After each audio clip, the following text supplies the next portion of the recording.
بہت شکریہ honourable deputy speaker صاحب. میں آج اس کے بعد اپنے رائٹ پر یہ سنسان اور ویران سیٹیں دیکھ کر اس بات پہ حیران ہوں کہ کل جو ہوا اس کے بعد ایسا سانپ سونگا ہے کہ 3-4 لوگوں کے علاوہ باقی نے کسی نے یہاں آنے کی جرات بھی نہیں کی. تو ہم نے وہ وقت دیکھا ہے کہ جب ہم ان کو سمجھاتے تھے کہ تھوڑا سا سنبھل کر چلیں، تھوڑا سا خوف خدا رکھیں، اور جو ان کا طرز عمل تھا اور جو یہاں سے پہلی بار تاریخ میں ہم نے دیکھا کہ ٹریجری بینچز نے نعرے لگتے تھے، پہلی بار ہم نے دیکھا کہ ٹریجری بینچز سے اپوزیشن کو تقریر سے روکا جاتا تھا، پہلی بار ہم نے دیکھا کہ کسٹوڈین آف دی ہاؤس کی بجائے جو پروڈکشن آرڈر جاری کرنے کی ہدایات آتی تھیں وہ وزیر اعظم ہاؤس سے آتی تھیں، اور بانی چیئرمین پی ٹی آئی بتاتے تھے کہ کس کا پروڈکشن آرڈر جاری کیا جائے گا، کس کا نہیں کیا جائے گا. تو یہ جو نفرت کے بیج بوئے گئے ہیں، ہم نے تو تب بھی ان کو سمجھایا تھا کہ وقت ایک سا نہیں رہتا، اور انہوں نے جو سیاست کے اندر روایات ڈالی، یہ کبھی نہیں ہوا تھا کہ خواتین کو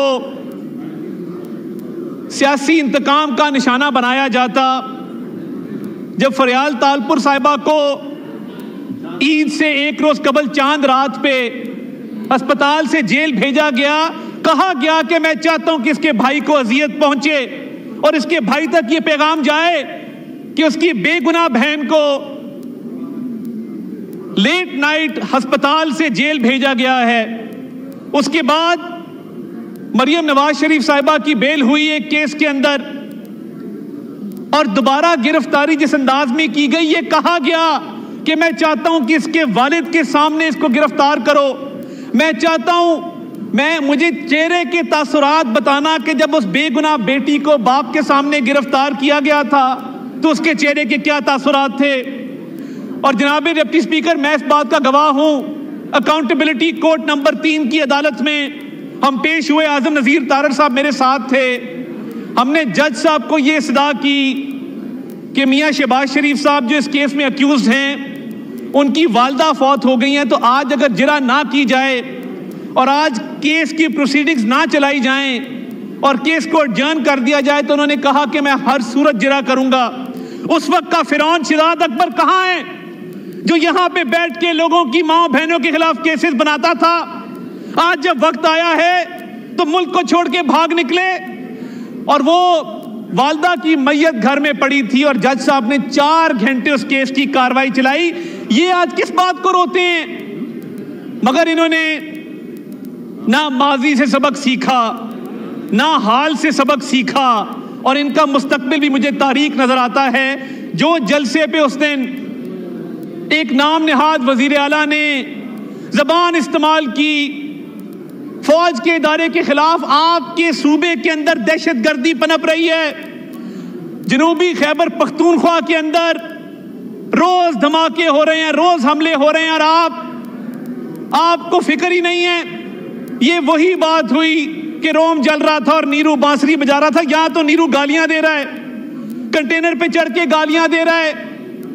ناکام جلسے کا غصہ نکالنا تھا تو اپنے لوگوں پر نکالتے.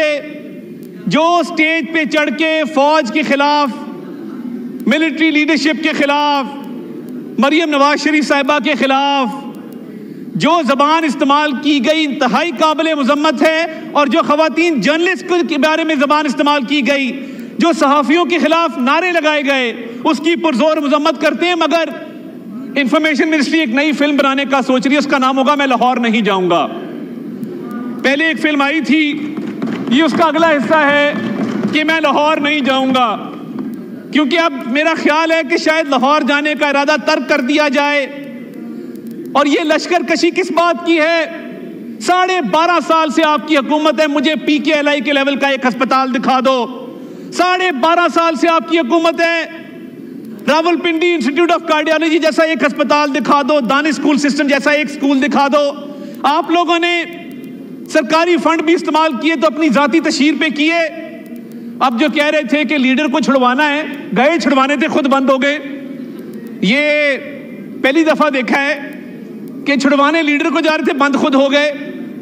تو یہ نفرت کی سیاست، انتقام کی سیاست، تقسیم کی سیاست، ہم پہلے بھی ان کو سمجھاتے تھے کہ یہ سیاست مت کریں.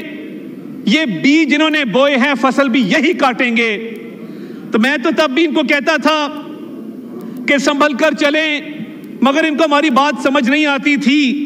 تو میں اس شعر سے اپنی بات ختم کروں گا کہ دل کے دریا کو کسی روز اتر جانا ہے، اتنا بے سمت نہ چل، لوٹ کے گھر جانا ہے. بہت شکریہ. جناب مصباح الدین صاحب، پوائنٹ آف آرڈر. اس کے بعد رفیع اللہ صاحب. جی ذرا بریف کیجیے گا پلیز. شکریہ جناب اسپیکر صاحب. جی جناب اسپیکر صاحب، کل کا جو واقعہ پیش ہوا ہے چونکہ آئین اور قانون کے خلاف ہے، لہٰذا ہم سب اس کی مذمت کرتے ہیں. قانون اور آئین سب کا احترام کا ضامن ہے، حفاظت کا ضامن ہے.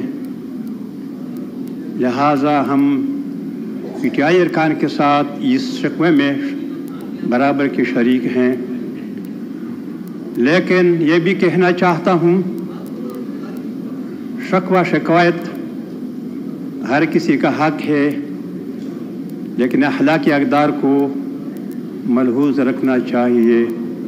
ہم نے سب کو پائمال رکھا، اس پر بھی ہمیں افسوس ہے.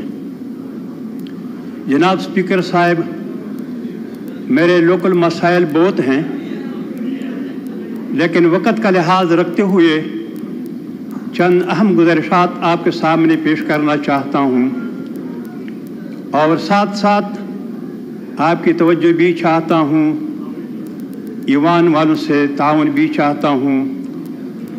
ہم بہت دور افتادہ علاقے کے لوگ ہیں، ہمارے کوئی سنتا نہیں. جناب اسپیکر صاحب، سب سے بڑا اہم مسئلہ ہمارا امن و امان کی بحالی کا ہے. میں جانتا ہوں کہ امن و امان کی مسئلہ پورے کے پی کے کا مسئلہ ہے، پورے بلوچستان کا مسئلہ ہے، فاٹا کا مسئلہ ہے. لیکن شمالی وزستان میں جس نوعیت کی بدامنی ہے، اس کی مثال نہیں ملتی.